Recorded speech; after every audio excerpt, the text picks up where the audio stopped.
আসসালামু আলাইকুম। Welcome to Nadia Tuhin. হিসাব বিজ্ঞানের সবচেয়ে গুরুত্বপূর্ণ ভিত্তি হলো হিসাব সমীকরণ। আজ আমরা একদম সহজ ভাষায় বাস্তবে উদাহরণের মাধ্যমে এই পুরো ম্যাথটি ধাপে ধাপে সলভ করব। ভিডিওটি শেষ পর্যন্ত দেখলে হিসাব সমীকরণ নিয়ে তোমাদের আর কোনো ভয় থাকবে না। চলো শুরু করা যাক। ম্যাথটি শুরু করার আগে আমাদের সূত্রটা মনে রাখতে হবে। Assets equal capital plus liability, অর্থাৎ A equal L plus OE, অর্থাৎ ব্যবসায়ী মোট সম্পদ সব সময় দায় ও মালিকানা সত্ত্বের সমান হবে। মালিকানা সত্ত্ব চারটি জিনিস দিয়ে প্রভাবিত হয়। মালিক মূলধন আনলে এবং আয় হলে এটি বাড়বে, আর ব্যয় ও উত্তোলন হলে এটি কমবে। আবার বলছি, মালিক মূলধন আনলে এবং আয় হলে এটি বাড়বে অর্থাৎ প্লাস হবে, আর ব্যয় ও উত্তোলন হলে এটি কমবে অর্থাৎ মাইনাস হবে। প্রশ্নটি খেয়াল করে দেখো, এখানে হিসাব সমীকরণে নিম্নোক্ত লেনদেন সমূহের প্রভাব দেখাতে বলেছে। জনাব নার্গিস আক্তার 1-3-2017 তারিখে নার্গিস আক্তার নামে ব্যবসা শুরু করেন। প্রথম মাসে তার নিম্নলিখিত লেনদেন সমূহ সংগঠিত যে লেনদেনগুলো হয়েছে সেগুলো নিচে উল্লেখ করা হলো। 20,000 টাকা মূলধন স্বরূপ বিনিয়োগ করা হলো, অর্থাৎ এখানে মালিক ব্যবসায় 20,000 টাকা মূলধন হিসেবে বিনিয়োগ করেছে। ফলে ব্যবসায় নগদ 20,000 টাকা বৃদ্ধি পাবে। যেহেতু 20,000 টাকা নগদ এসেছে তাই নগদ 20,000 টাকা বৃদ্ধি পাবে।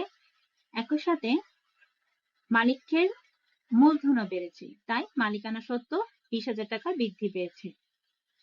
কোনো ঋণ নেওয়া হয়নি, তাই দায়ের কোনো পরিবর্তন হয়নি। মার্চ মাসে দোকান ভাড়া, মার্চ 3-এর আমাদের লেনদেন হলো, মার্চ মাসে দোকান ভাড়া পরিশোধ করা হলো 5,000 টাকা, অর্থাৎ এখানে মার্চ মাসে দোকান ভাড়া 5,000 টাকা পরিশোধ করা হয়েছে। যেহেতু ভাড়া নগদ টাকায় পরিশোধ করা হয়েছে তাই ব্যবসায় নগদ সম্পদ অর্থাৎ নগদ টাকা 5,000 কমেছে। ভাড়া একটি ব্যয় হওয়ায় এটি ব্যবসায় লাভ কমায় এবং ফলে মালিকানা সত্ত্ব 5,000 টাকা কমে যায়। মার্চ 9 নগদে সেলাই মেশিন ক্রয় করা হলো 15,000 টাকা। এই লেনদেনে ব্যবসায় নগদ 15,000 টাকা দিয়ে একটি সেলাই মেশিন ক্রয় করেছে। এখানে নগদ একটি সম্পদ, তাই এই 15,000 টাকা নগদ কমে যাবে।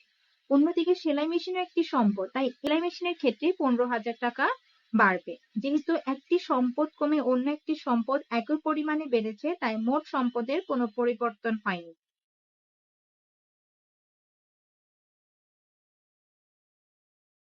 কাপড় সেলাই বাবদ মজুরি আদায় 2,000 টাকা। এই লেনদেনে ব্যবসায় কাপড় সেলাই করে নগদ 2,000 টাকা আয় করেছে। ফলে নগদ সম্পদ 2,000 টাকা বৃদ্ধি পেয়েছে। যেহেতু এটি ব্যবসার আয় তাই মালিকানা সত্ত্ব 2,000 টাকা বৃদ্ধি পেয়েছে। দোকানের প্রচারণা বাবদ ব্যয় 1,000 টাকা। দোকানে প্রচারণার জন্য 1,000 টাকা ব্যয় করা হয়েছে। যেহেতু নগদ টাকা পরিশোধ করা হয়েছে তাই ব্যবসার সম্পদ বা ক্যাশ অর্থাৎ নগদ 1,000 টাকা কমে যাবে। আবার প্রচারণা ব্যয় একটি ব্যয় হওয়ায় অর্থাৎ এক্সপেন্স হওয়ায় এটি ব্যবসায় লাভ কমায়, ফলে মালিকানা সত্ত্ব 1,000 টাকা কমে যায়।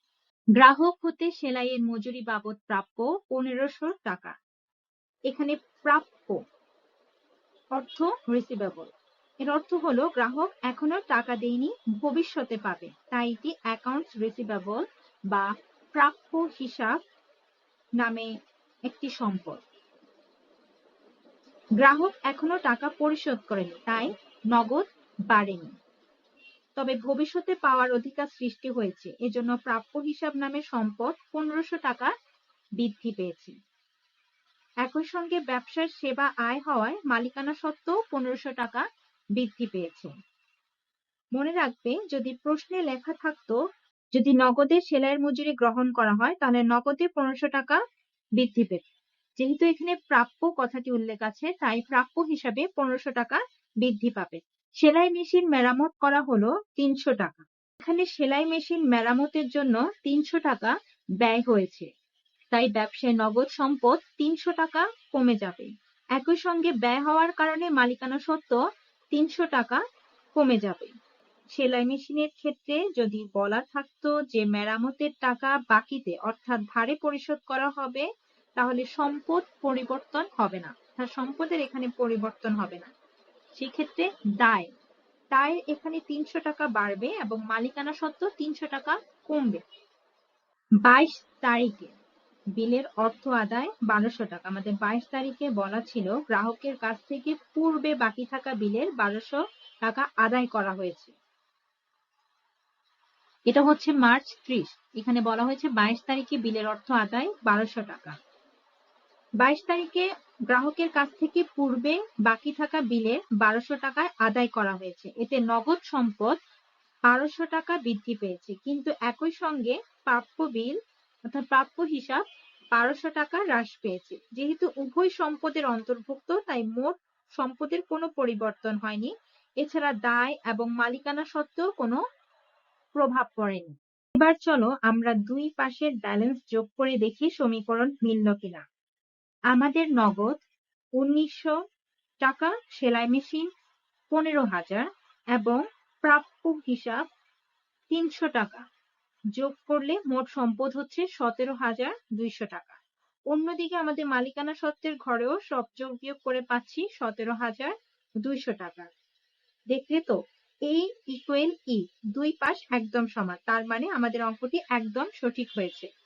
আশা করি হিসাব বিজ্ঞানের এই ম্যাথটি তোমরা খুব সহজেই বুঝতে পেরেছো। কোনো লাইন বুঝতে সমস্যা হলে কমেন্ট করে জানাও, আর ক্লাসটি ভালো লাগলে লাইক ও সাবস্ক্রাইব করে পাশে থেকো। দেখা হবে পরের ক্লাসে।